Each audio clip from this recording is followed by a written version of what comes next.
Berhenti jadi kurir berbaju pengusaha.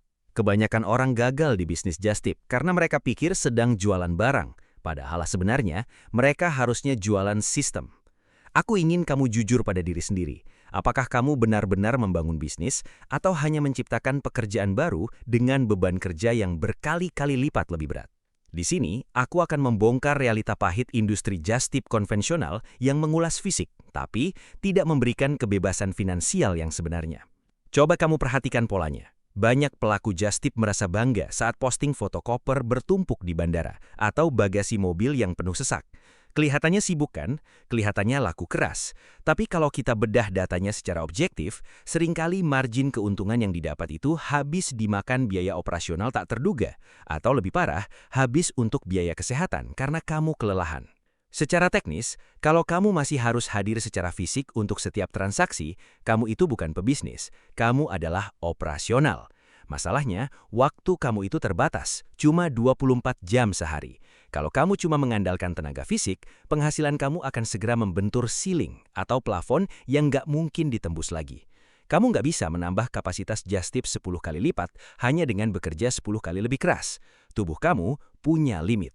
Banyak yang terjebak di fase ini karena takut melepas kontrol. Mereka pikir, kalau nggak aku sendiri yang belanja, nanti barangnya salah. Atau kalau bukan aku yang QC, nanti customer komplain. Pola pikir self-employed seperti ini yang membuat bisnis kamu jalan di tempat. Kamu terjebak dalam rutinitas, cari orderan, belanja sendiri, packing sendiri, sampai kirim ke ekspedisi pun sendiri.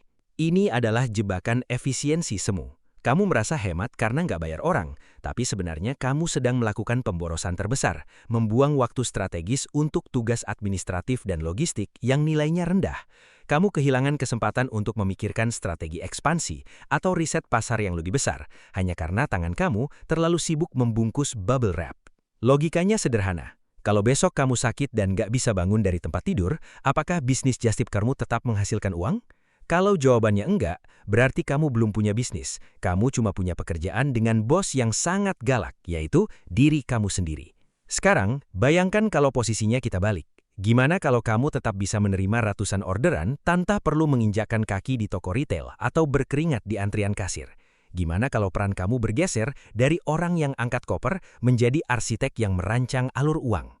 Perubahan ini bukan soal kerja lebih keras, tapi soal mengubah fundamental cara kerja kamu. Karena untuk naik ke level autopilot, ada satu komponen vital yang harus kamu bangun sebelum bicara soal rekrutmen atau automasi. Dan komponen ini seringkali dianggap remeh, padahal ini adalah fondasi yang menentukan apakah bisnis kamu akan benar-benar autopilot atau justru hancur berantakan saat kamu tinggalkan. Aku tahu, ada kebanggaan tersendiri saat kamu bilang ke orang lain, aku punya bisnis sendiri. Tapi sekarang, mari kita bicara jujur, dari hati ke hati. Kalau hari ini kamu tiba-tiba sakit, atau kamu memutuskan untuk tidak keluar rumah selama seminggu, apakah uangnya tetap masuk ke rekening kamu? Kebanyakan pelaku bisnis just tip itu terjebak dalam apa yang aku sebut sebagai math trap. Kamu merasa punya bisnis, padahal kenyataannya kamu cuma menciptakan pekerjaan buat diri sendiri. Bedanya, kali ini kamu adalah bos yang paling galak dan karyawan yang paling menderita karena gajinya pun nggak pasti. Mari kita bedah angkanya secara transparan. Kita pakai contoh nyata. Katakanlah kamu just tip ke Singapura atau Bangkok selama 3 hari. Tiket pesawat pulang pergi sekitar 3 juta rupiah. Hotel di lokasi strategis 2 juta rupiah. Makan dan transportasi lokal 1,5 juta. Total biaya operasional dasar kamu sudah menyentuh 6,5 juta rupiah. Sekarang, asumsikan kamu berhasil mengumpulkan pesanan dengan nilai barang 50 juta rupiah.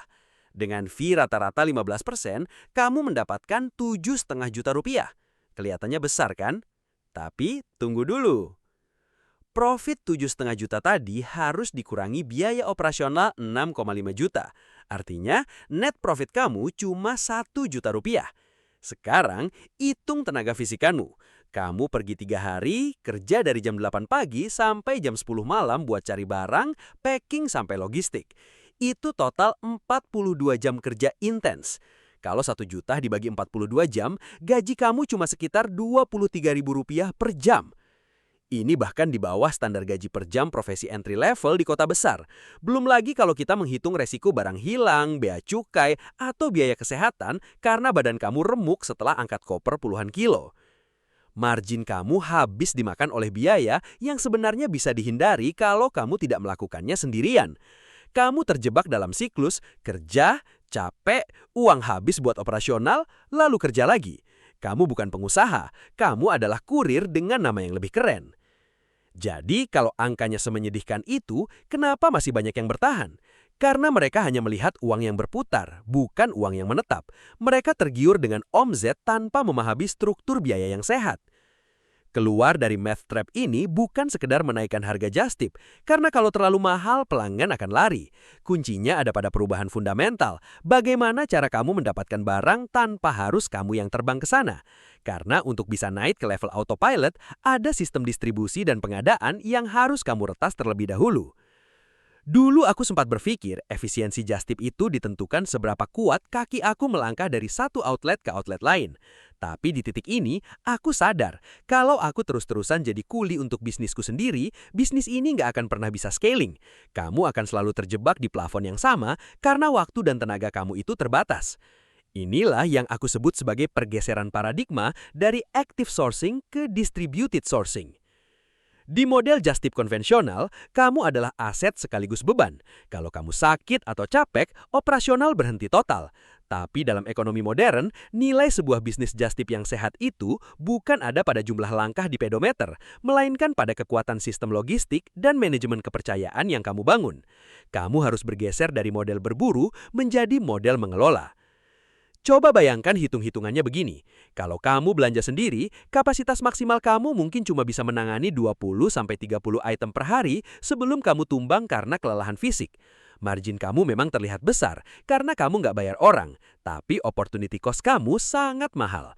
Kamu nggak punya waktu untuk marketing atau riset produk baru karena waktu kamu habis buat antre di kasir. Dengan distributed sourcing, kamu mulai memposisikan diri sebagai otak, bukan lagi otot. Kamu mulai membangun jaringan personal shopper lokal di kota atau negara tujuan. Tugas kamu adalah mengorkestrasi informasi. Kamu yang pegang akses ke market, kamu yang pegang data apa yang lagi tren, dan kamu yang mengelola aliran uangnya. Mungkin kamu bertanya, tapi kan kalau pakai orang lain margin aku berkurang karena harus bagi hasil. Betul. Katakanlah margin kamu berkurang 30% untuk bayar komisi mitra lapangan. Tapi kalau dengan sistem ini, kamu bisa menangani 200 item per hari tanpa perlu keluar keringat. Secara volume, keuntungan bersih kamu akan berkali-kali lipat lebih besar daripada dikerjakan sendiri. Disinilah letak seninya, mengelola kepercayaan dan standarisasi. Masalahnya, banyak pelaku just tip pemula ketakutan setengah mati untuk delegasi. Takut barangnya salah, takut uangnya dibawa lari, atau takut mitra lapangannya langsung bypass ke pelanggan. Padahal, manajemen resiko itulah yang membedakan pemain amatir dengan pebisnis profesional. Kamu harus punya protokol yang jelas, mulai dari kurasi barang lewat video call, sistem pembayaran bertahap, sampai manajemen logistik yang terintegrasi. Sekarang, pertanyaannya, bagaimana cara praktis mencari dan menyaring orang-orang ini supaya mereka bisa bekerja sesuai standar kamu? Dan yang lebih krusial lagi, sistem apa yang harus kamu pasang supaya mereka nggak bisa bermain curang di belakang kamu. Karena tanpa pengawasan yang tersistem, delegasi itu bisa jadi bunuh diri bisnis. Sekarang, aku mau ajak kamu masuk ke bagian yang paling krusial. Banyak orang gagal di bisnis just tip karena mereka terjebak jadi kurir elit. Kamu beli barang murah, untung tipis, lalu habis tenagamu buat muter-muter nyari barang. Kalau kamu masih di fase itu, sadari ya, kamu bukan sedang berbisnis, kamu cuma sedang menjual tenaga dengan harga murah. Langkah pertama untuk keluar dari jebakan itu adalah niche validation. Jangan just tip semuanya, kamu harus fokus pada satu kategori barang yang punya margin minimal 20%. Kenapa harus 20%? Ini bukan angka sembarangan, ini adalah bantalan pengaman kamu. Bayangkan, kalau kamu just tip barang dengan margin 5%, satu saja kesalahan, entah itu barang cacat, salah beli, atau kurs mata uang yang mendadak naik, bisnis kamu langsung rugi total. Tapi dengan margin 20%, kamu punya ruang nafas untuk biaya operasional sistem, biaya logistik yang tidak terduga, dan resiko retur yang mungkin terjadi.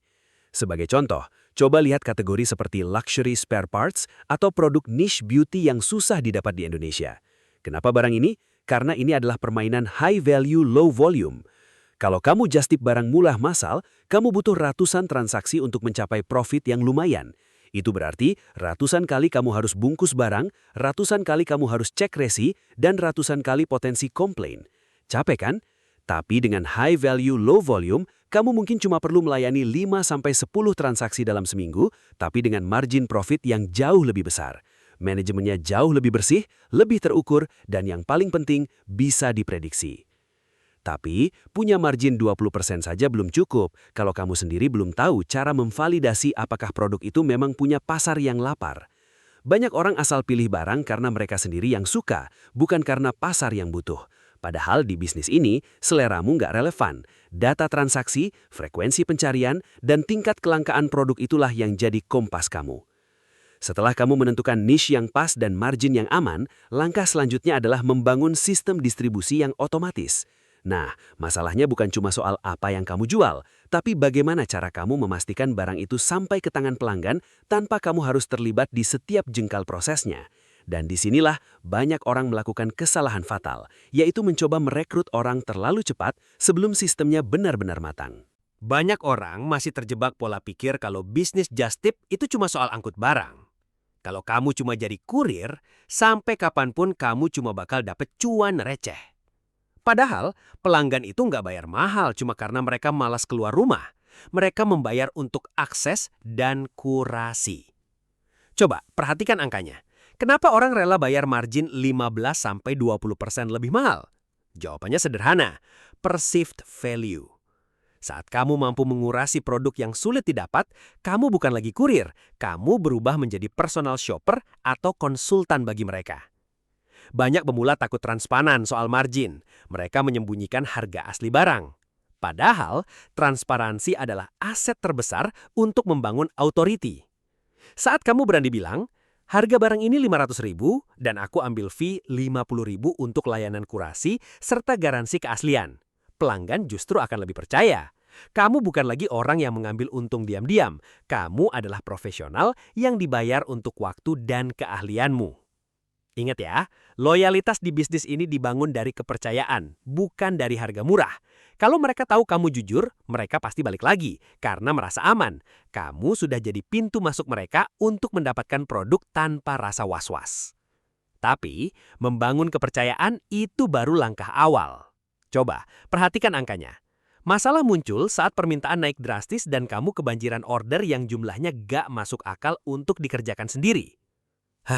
Disinilah titik kritisnya. Kamu harus memilih, mau terus mempertahankan kendali dengan resiko burnout, atau mulai membangun sistem yang bisa berjalan tanpa harus ada kamu setiap saat di lapangan. Nah, inilah titik di mana banyak pebisnis just tip gagal melakukan transisi krusial dari sekedar manusia sebagai sistem menjadi sistem yang menggunakan manusia. Nah, disinilah konsep freelance arbitrage menjadi strategi kunci buat kamu.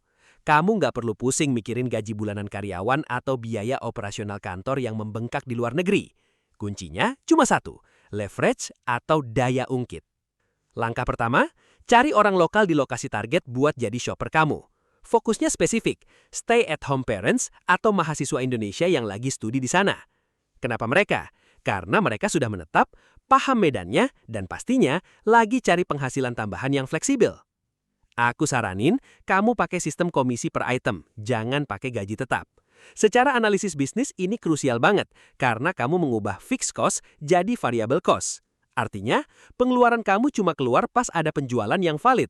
Kalau bulan ini sepi, kamu nggak terbebani gaji yang membengkak. Ini bahkan bisa tambah seru. Kalau pesanan meledak hingga 200%, margin keuntungan kamu tetap terjaga secara proporsional. Ini cara paling aman buat scaling tanpa resiko cash flow yang berdarah-darah. Tugas para freelance shopper ini teknis banget. Mereka nerima daftar belanja, verifikasi fisik barang di toko, mastiin kualitasnya, terus kirim ke gudang logistik rekanan kamu. Sekarang, posisi kamu sudah bergeser permanen. Kamu nggak perlu lagi berkeringat bawa koper di bandara atau antri berjam-jam di toko pas musim diskon. Kamu cukup di depan laptop, pegang kendali penuh atas data dan koordinasi tim. Kamu sudah naik kelas dari sekedar kurir jadi seorang operations manager yang sesungguhnya. Tapi, saat tim lapangan mulai bergerak dan pesanan mengalir deras setiap harinya, kamu bakal sadar satu hal. Mengelola koordinasi lewat WhatsApp atau catatan manual itu bom waktu. siap meledak saat volume pesananmu menyentuh angka ratusan. Kamu butuh sistem yang jauh lebih rapi supaya semua proses ini tetap presisi tanpa kamu harus mengawasi mereka 24 jam. Masalah utama saat kamu mulai mendelegasikan tugas shopper ke orang lain adalah hilangnya kontrol. Kamu tidak bisa lagi mengandalkan rasa percaya buta. Di dunia bisnis, kepercayaan itu mahal harganya. Jadi kita harus membangun sistem untuk menjaga integritas transaksi agar risiko penipuan atau barang yang tidak sesuai bisa ditekan hingga di bawah 1%. Langkah pertama yang aku terapkan adalah verifikasi identitas yang ketat. Siapapun yang bekerja sebagai shopper di lapangan wajib menyerahkan KTP asli, foto wajah terbaru, dan kontak darurat keluarga. Ini bukan soal tidak sopan, ini soal risk management. Jika mereka tahu data pribadi mereka tercatat di sistem perusahaanmu, niat untuk berbuat curang akan berkurang secara drastis. Selanjutnya, jangan pernah memberikan uang tunai dalam jumlah besar di tangan mereka tanpa prosedur escrow internal. Caranya, aku menggunakan sistem dana talangan yang dibatasi. Misalnya, setiap shopper hanya memegang limit saldo untuk pembelian sebesar 2 juta rupiah. Jika mereka butuh lebih, mereka harus menyetorkan bukti foto barang di kasir melalui sistem dokumentasi yang sudah aku buat. Proses dokumentasi ini adalah nyawa bisnismu. Aku mewajibkan setiap shopper untuk mengirimkan video pendek saat mereka mengambil barang dari rak hingga proses packing di depan kasir. Video ini berfungsi sebagai bukti fisik bahwa barang yang dibeli adalah asli, sesuai pesanan dan dikemas dengan aman. Jika ada shopper yang menolak melakukan prosedur video ini, maka dia otomatis tidak berhak mendapatkan komisi untuk transaksi tersebut. Kamu harus realistis, resiko itu pasti ada. Analitis, mungkin ada barang yang tertukar, atau shopper yang mencoba menaikkan harga atau bermain dengan nota. Confident, tapi dengan mewajibkan setiap transaksi memiliki jejak digital berupa video dan foto nota yang terverifikasi, kamu sudah menutup celah-celah kecil tersebut. Menganjurkan, kamu tidak perlu mengawasi mereka 24 jam, karena sistem dokumentasi ini yang akan mengawasi mereka untukmu. Dengan sistem ini, kamu sudah memiliki fondasi operasional yang cukup solid. Analitis, namun memiliki tim yang jujur dan prosedur yang aman saja, belum cukup untuk mengubah bisnis Justip kamu jadi mesin uang yang stabil. Concern, kamu masih punya satu hambatan besar yang sering membuat bisnis Justip hancur dari dalam, yaitu masalah cash flow dan manajemen profitabilitas yang seringkali berantakan saat pesanan mulai menumpuk. Masalah cash flow dan profitabilitas yang berantakan, itu akar penyebabnya cuma satu. Kamu masih terjebak jadi operator manual. Membalas chat satu persatu, mencatat pesanan di buku tulis atau cuma pakai Excel yang berantakan. Aku tegaskan ya, ini bukan bisnis. Ini adalah resep menuju burnout. Nah, untuk mengubah bisnis Justip kamu jadi sistem autopilot, kamu harus membangun digital hub. Kamu butuh sistem manajemen pesanan terpusat biar fokus kamu nggak habis buat hal-hal teknis. Imagine, coba bayangkan, daripada kamu menghabiskan waktu 4 jam sehari cuma buat reka pesanan, kamu bisa pakai tool seperti Notion atau sistem CRM sederhana. Di Digital Hub ini, setiap pesanan masuk otomatis terinput dengan detail. Apa barangnya, siapa shopper yang pegang, berapa sisa saldo di tangan mereka, dan apa status pengirimannya. Jadi, kamu nggak perlu lagi buang waktu tanya ke shopper, barang udah dibeli belum, atau sisa uangnya berapa. Semuanya tinggal kamu cek di satu dashboard. Dengan sistem ini, hari-hari kamu bakal berubah total. Kamu cuma perlu melakukan 2 hal. Marketing buat datengin pesanan, dan rekonsiliasi keuangan di akhir pekan. Saat kamu punya sistem yang mencatat pergerakan uang dari 100.000 sampai jutaan rupiah secara real-time, kamu nggak perlu lagi menebak-nebak profit. Kamu bakal tahu persis berapa margin yang kamu dapat di tiap transaksi. Tapi, membangun sistem ini saja belum cukup kalau kamu nggak punya kendali penuh atas nyawa bisnis ini yang sebenarnya. Karena setelah operasional tertata, tantangan berikutnya adalah memastikan uang yang masuk nggak bocor di tengah jalan, akibat selisih harga atau kesalahan hitung yang sering dianggap sepele sama banyak pelaku Justip pemula. Ada satu celah fatal yang sering kali nggak disadari, yang bisa membuat seluruh catatan rapi di dashboard kamu tadi jadi nggak relevan, kalau kamu nggak melakukan hal yang akan aku bahas di bab berikutnya. Sekarang, aku ingin kamu melakukan sesuatu yang mungkin terasa tidak nyaman di awal. Berhenti menyebut dirimu sebagai anak Justip. Mungkin selama ini kamu merasa label itu adalah identitas, sebuah kebanggaan karena merasa sudah bekerja keras. Kamu bangga bisa angkat koper, menghabiskan waktu di bandara dan memutar otak soal kurs mata uang di tengah kerumunan. Tapi, aku ingin kamu menanggalkan label itu, mulai hari ini. Kamu bukan lagi seorang kurir, kamu adalah seorang business owner. Perbedaannya sangat krusial. Seorang anak just tip berpikir bagaimana cara mendapatkan 10 pesanan hari ini supaya bisa bayar tiket pesawat dan sisa sedikit untuk makan. Tapi seorang business owner, kamu berpikir bagaimana caranya agar 100 atau 1000 pesanan bisa diproses tanpa kamu harus menyentuh koper sama sekali. Tugas kamu bukan lagi soal seberapa kuat fisikmu mengangkat barang, tapi seberapa tajam kamu memantau dashboard. Saat kamu mulai bisa duduk tenang, melihat angka-angka di layar monitor bergerak, dan menyadari bahwa sistem yang kamu bangun bekerja tanpa campur tangan fisikmu, saat itulah kamu baru benar-benar menang. Kamu menang melawan sistem yang selama ini memaksa kita untuk kerja rodi, hanya agar bisa bertahan hidup. Perubahan identitas ini bukan sekedar permainan kata-kata. Ini tentang perubahan fokus. Ketika kamu menyebut dirimu sebagai pemilik bisnis, setiap keputusan yang kamu ambil akan berorientasi pada skala dan efisiensi. Kamu tidak lagi mengambil keputusan berdasarkan rasa lelah atau perasaan yang penting dapat untung hari ini. Kamu mengambil keputusan berdasarkan pertumbuhan jangka panjang. Ingat, kalau kamu masih terjebak dalam mentalitas operator, kamu tidak akan pernah punya waktu untuk memikirkan ekspansi. Kamu hanya akan menjadi budak dari operasional yang kamu buat sendiri. Bisnismu akan mandek di titik di mana fisikmu sudah tidak sanggup lagi bergerak. Namun, ada sebuah realita yang cukup keras yang harus kamu hadapi saat kamu sudah berhasil bertransisi menjadi seorang pemilik bisnis. Seringkali, kita merasa sudah aman karena sistem sudah jalan, padahal ada satu lubang tersembunyi yang justru bisa menghancurkan segalanya dari dalam. Aku tidak ingin kamu lengah setelah sejauh ini, karena ada satu celah fatal yang seringkali tidak disadari oleh para pebisnis di fase transisi ini. Celah yang bisa membuat seluruh catatan rapi di dashboard kamu tadi jadi tidak relevan kalau kita tidak melakukan satu langkah krusial berikutnya. Celah paling fatal dalam bisnismu adalah ketergantungan. Kalau sistem yang kamu bangun masih menuntut kehadiranmu untuk setiap keputusan kecil, itu bukan bisnis. Kamu cuma sedang menciptakan pekerjaan baru dengan label yang berbeda. Aku ingin kamu berhenti sejenak malam ini. Jangan tutup video ini dan langsung melupakan apa yang sudah kita bahas tadi. Aku mau kamu ambil kertas atau buka aplikasi catatan di ponselmu, lalu lakukan validasi niche sekarang juga. Tanyakan pada dirimu sendiri, sistem mana yang paling banyak menyita waktu operasional dalam 168 jam terakhir? Itu adalah titik pertama yang harus kamu delegasikan. Bisnis yang benar-benar autopilot tidak mungkin dibangun dalam semalam.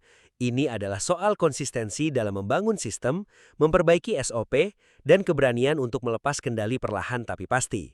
Kamu tidak bisa selamanya menjadi kurir, bagian pembukuan, sekaligus pemilik bisnis dalam waktu yang bersamaan. Sebelum kita akhiri, coba tuliskan di kolom komentar apa hambatan terbesar yang kamu rasakan saat ingin mendelegasikan tugas Justipu. Apakah karena rasa percaya, atau kamu bingung harus mulai dari mana? Aku akan baca satu persatu untuk dijadikan bahan diskusi kita nanti. Kalau penjelasan ini membantumu melihat bisnis Justip dari sudut pandang yang lebih profesional, silakan tekan tombol subscribe dan aktifkan loncengnya. Aku akan terus membedah strategi teknis seputar dunia bisnis dan startup di channel Arah Bisnis agar kamu bisa terus naik level. Terima kasih sudah meluangkan waktu untuk belajar hari ini. Aku pamit, sampai jumpa di video berikutnya.